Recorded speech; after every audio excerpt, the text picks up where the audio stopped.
Cryptoslo, cryptocurrency news and investing. Cryptoslo with more crypto gains. What's going on, guys? Happy Sunday night with this BTC pump. I was feeling a little loose with my cash. I went out and got this dope IKEA plastic hat, and I cracked open my super jumbo bottle of Eli Craig small batch, which was recommended to me by a friend. So let's get to it. Bitcoin having a really nice pump. Everyone's super duper bullish on the Twitter timeline. Everyone's like, I told you so. It was going up. We're in a bull run. You know, well, you got a BART here. And I don't know. Could we have another BART? I'm not going to say that we're in a bull run yet. I'm not I'm not there yet. But things are looking positive for Bitcoin. And we've seen quite a bit of positive price action on a lot of the coins and some of the alts. Typically, we like to see BTC pump, have a little pullback, and the alts kind of run. On that note, let's see, BNB having a little pump, 217, which is pretty dope. But what you clicked on the video for, this Jake Sharp guy, TitanX. TitanX was originally supposed to be using Zen, but now it's not. I've had a whole bunch of my followers ask me, Slow, when are you doing a review of TitanX? So, first and foremost, is TitanX a better Zen? And my answer to that is Titan and Zen are completely different, okay? Zen's main goal is adoption and fair use and adoption. Now, there's been a lot of squabbling that Zen hasn't been fair and Jack Levin's front running everything, which, believe what you want to believe. The reality is, I talked about it. The coin tools people kind of ruined the liquidity in the short term. But on the long term, I still feel like Zen is an even playing field. With that being said, the goals of Zen and the goals of TitanX, I feel, are completely different. Zen is about adoption. Get as many people participating as possible so that you will have network activity. Okay? One of Jake's main arguments is that Zen is just enriching the miners. But again, long term, Zen will find its groove. I'm very confident of that. And Jake's project, I think, is more centered around ROI. Okay? And something very critical to this is you have to understand the dynamics that he is setting in place, the 62% buy and burn.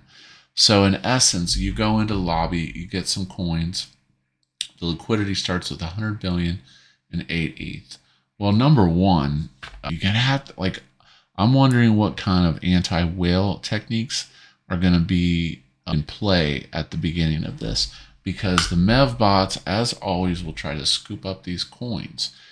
And, basically all the ETH fees are going to burn up the supply of Titan, okay? And then people don't have their coins until their mints are due. So, people are going to be doing ladders, and in a way, it's a race. Something you have to keep in mind is the 28% real ETH yield, okay?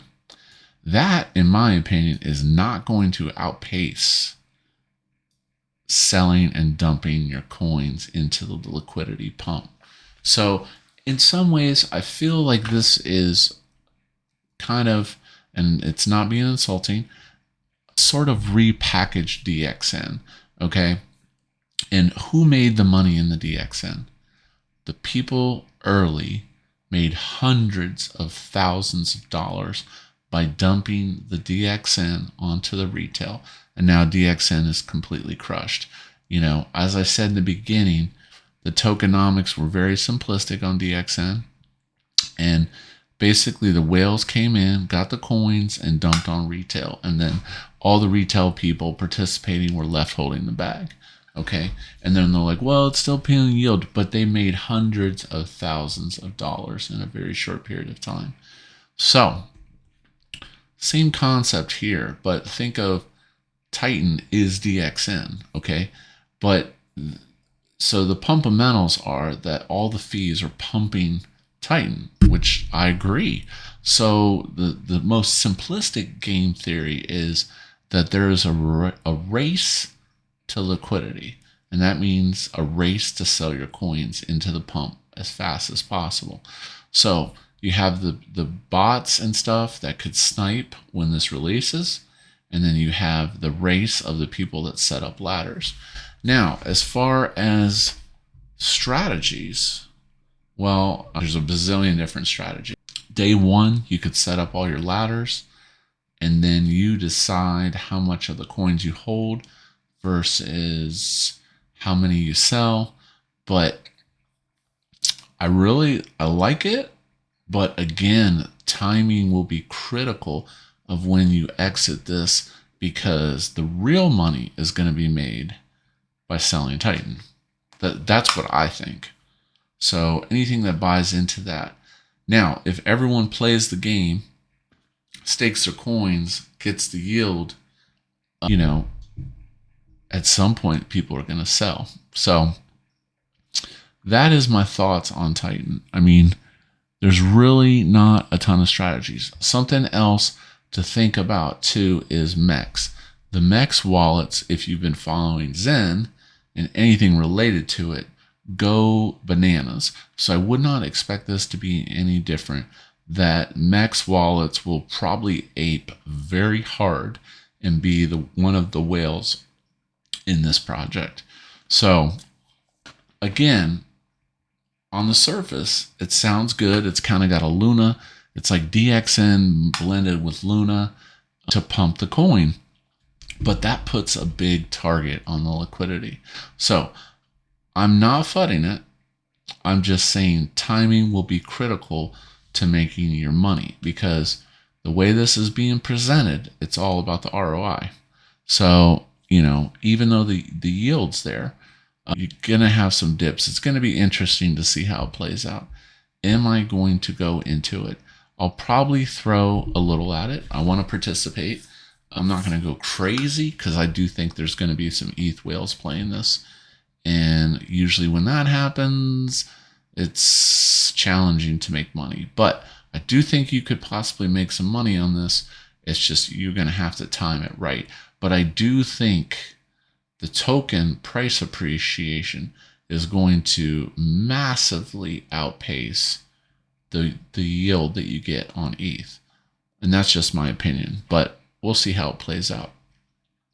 And again, comparing this to Zen, these are different animals. Zen's purpose is to establish a foothold as an adopted crypto in the space. Titan is basically how much money can I make as fast as possible in this ROI type based app. And again, he's very confident that this is the holy grail of DeFi. And again, I feel like it's kind of a DXN blended to a Luna type situation. But the fees go to the users and to the market appreciation instead of going to the miners. But again, I think these DeFi projects have different goals. So going over there and talking about Zen Centurion sitting at 0.135, and going back over here, Zen has had a super nice pump. This is fantastic, but again, with Zen, it's super earlier. I knew there was just going to be endless FUD about this, but people have to see the bigger picture in this. And this is that we're in the adoption phase, and you just completely ignore price. Now, that's a pretty insane road to go down. And I warned of that in several of my early videos. And I said, the path to glory with Zen is a long one, and there's no guarantees. But again, the fact that so many people know about it and the adoption, I think, again, my plan has not. And people were asking me recently, what's the update on Zen? So it's the same thing, buddy.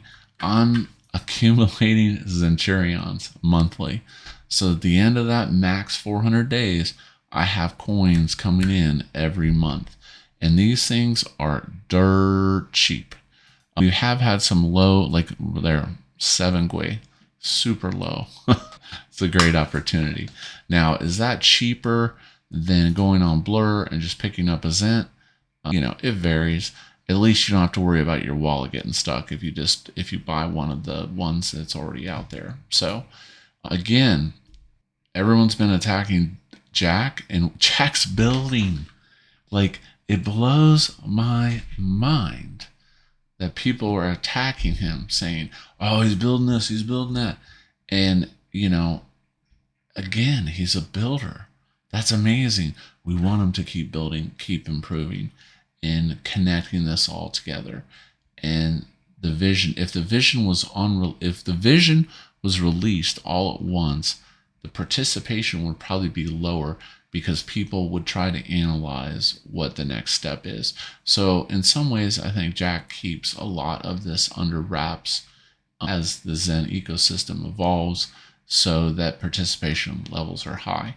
And with the people, there's been a lot of people with mining Zenium and the blocks, and then they're like, what, is more coins? And I mined a little bit. I mined early. The difficulty has gone up quite a bit, so I haven't been mining as much, but I'm still participating though, and that's kind of the key. On over to Elephant, we had that big sell-off, and now we're getting some positive price actions and some consolidation, which is good. Nothing's changed there.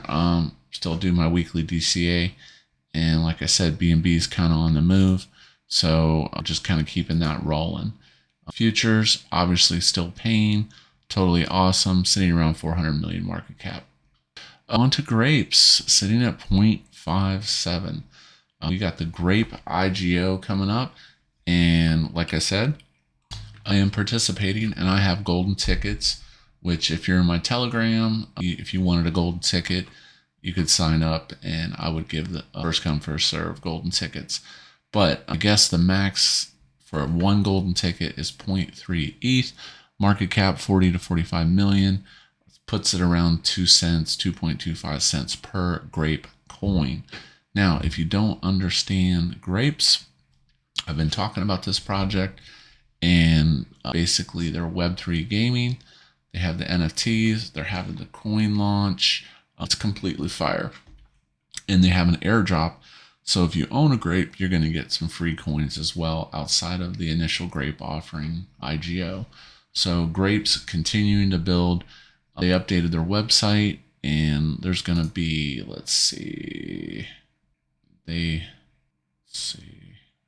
but there's not much more. I'm extremely bullish on this.